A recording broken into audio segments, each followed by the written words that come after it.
Nauumay ka na ba sa mga usual na carbonara na mga niluluto natin? Baka gusto mo itong itry. Kakaiba, dark ang pasta, pero mapapaang sarap, grabe kasi sarap. 3 cups of water, salt, pakuluan, ilagay na natin dito yung ating 200 grams ng pasta, lutuin for 10 to 12 minutes. Set aside kasama yung tubig ng pinagpakuluan. Olive oil, butter, igisa na natin yung ating garlic at onion. Meron ako ditong 500 grams ng shrimp, binalatan, pampalasa natin paminta at asin. Lutuin lang natin ito ng mga 3 to 4 minutes at hanguin natin. Same pan, maglalagay ako dito ng tomato paste, mga 2 tablespoon. Lutuin lang natin dito for 1 to 2 minutes para matanggal yung asim. At lagyan na natin dito yung ating 250 ml ng all-purpose cream, 180 grams ng black pasta sauce. So guys, nabibili natin ito sa mga supermarkets. Beef powder, pepper, at salt. Dito ay isisimmer lang natin ng mga 5 minutes. Then ilagay na natin dito yung ating nilutong pasta kasama na yung pinaka-water dito. This time, nasa mahinang apoy pa rin tayo ha. Then ilagay na natin dito yung ating nilutong shrimp kanina. Grabe sa bango at alam ko marami kayong makakain dito. Pakicomment naman kung taga-saan kayo para naman malaman natin kung saan nakakarating ang ating videos. At syempre sa mga hindi pa nakakapag-follow, please do follow,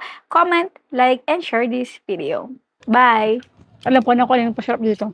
Ang tunay na nagpasarap ng ating black carbonara, kundi yung ating